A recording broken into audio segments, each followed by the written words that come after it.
나는 잡지 에디터로 일하고 있다. 주로 행사 관련 기사나 음식점 소개 관련 기사를 쓰고 있다.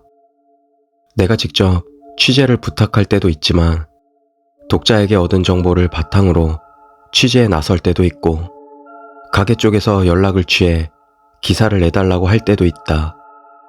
그런 경우에는 마음이 내키면 취재하러 가는 것이다.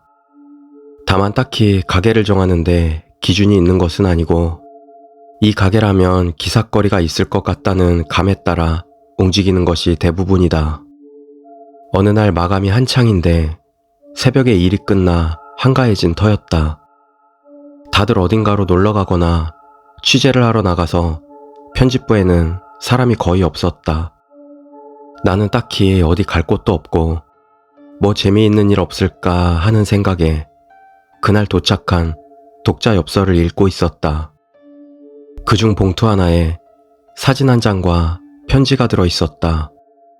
사진에는 그야말로 옛날 가게라는 느낌이 확 나는 오래된 화과자 가게가 찍혀 있었다. 편지지에는 잉크 자국이라고 할까? 쓰고 나서 마르기 전에 손으로 비빈 것 같은 느낌의 더러운 글자로 맛있습니다. 꼭 와주세요. 라고 써 있을 뿐이었다. 왠지 기분이 나빴지만 한편으로 흥미도 생겼다. 마침 시간도 있겠다. 한번 찾아가 보기로 한 것이다. 와주세요라고 써 있는 걸 보면 아마 가게 주인이 직접 보낸 거겠지. 편지 봉투의 주소를 보고 대충 위치를 파악한다. 평소에는 인터넷에서 검색이라도 한번 하고 나가지만 그날따라 귀찮았던 것이다. 가게를 못 찾으면 그냥 드라이브 한 셈 치자는 가벼운 기분이었다. 1시간 정도 운전해 목적지 주변까지 도착한 나는 근처 슈퍼에 차를 멈추고 걸어서 가게를 찾기로 했다. 사진을 보면서 몇십 분이 지나도록 터벅터벅 걷는다.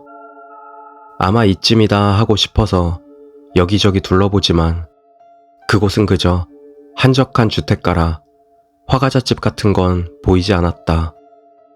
뒷길에 있나 싶어 길 옆으로 나와보니 한 채의 빈집이 보인다.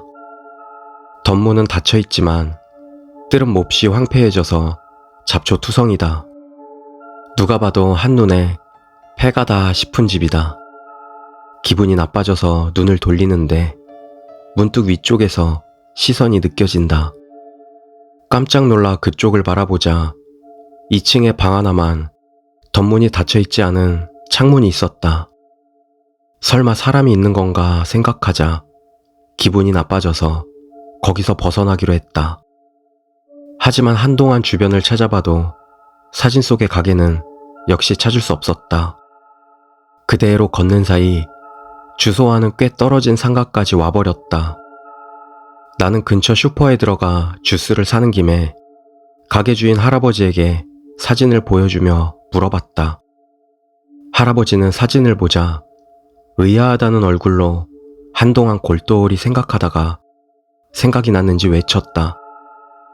아, 이거 A씨잖아. 그런데 당신은 이 사진을 어디서 난 거요? 아, 저는 잡지 기자랍니다. 그래서 그 가게를 취재하고 싶어서요. 사진은 그 가게에서 보내줬어요. 그게 무슨 소리요?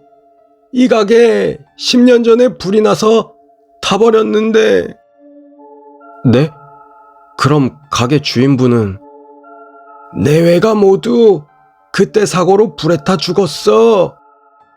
그래서 지금 그 자리는 어떻게 됐나요? 그 후에 새로 집을 지어서 누가 이사를 왔었지만 그 집 사람들 얼마 지나지 않아서 이사를 가버려서 지금은 빈집이요. 그나저나 누가 보낸 건진 모르지만 참 못된 장난을 쳤네 그려. 빈집, 아까 그 집일까? 시선을 느낀 것도 있고 무서웠기에 나는 굳이 확인하지 않았다. 할아버지에게 감사 인사를 하고 그대로 편집부로 돌아온다. 편집장에게 경위를 이야기하고 그 편지 봉투를 보여주려고 가방 안을 뒤졌지만 아무리 찾아도 없다. 어디 떨어뜨렸나 봅니다. 차에 있나? 찾아보고 올게요. 라고 말하고 가려는데 그거 아마 찾아도 없을 거야. 라면서 편집장이 만류한다. 5, 6년 전인가? 내가 신입일 때 똑같은 일이 있었어. 취재를 간 건 내가 아니라 내 선배였지만. 아, 그렇습니까? 어느 분이 가셨었나요? 아니, 자네는 모르는 분이야. 취재하러 갔다가 돌아오지 못하셨거든. S마을 화과잣집 취재 다녀올게요 라면서 나간 후에 말이지. 그 당시에는 꽤 큰 난리가 났었지. 차를 탄 채 그대로 사라졌으니까. 그 후 선배도 차도 결국 발견되지 않았어. 나는 선배가 가기 전에 봉투랑 편지를 다 봤었지만 네가 말한 거랑 거의 비슷했었어. 혹시 장난일지도 모르지만 더 알아보기에는 예감이 너무 안 좋아. 그 후 차 안을 찾아봤지만 그 봉투는 발견되지 않았다.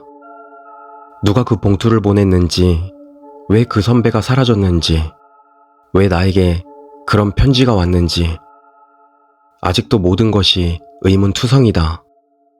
그 후로 3년이 지났지만 아직도 독자 엽서를 읽는 것이 두렵다.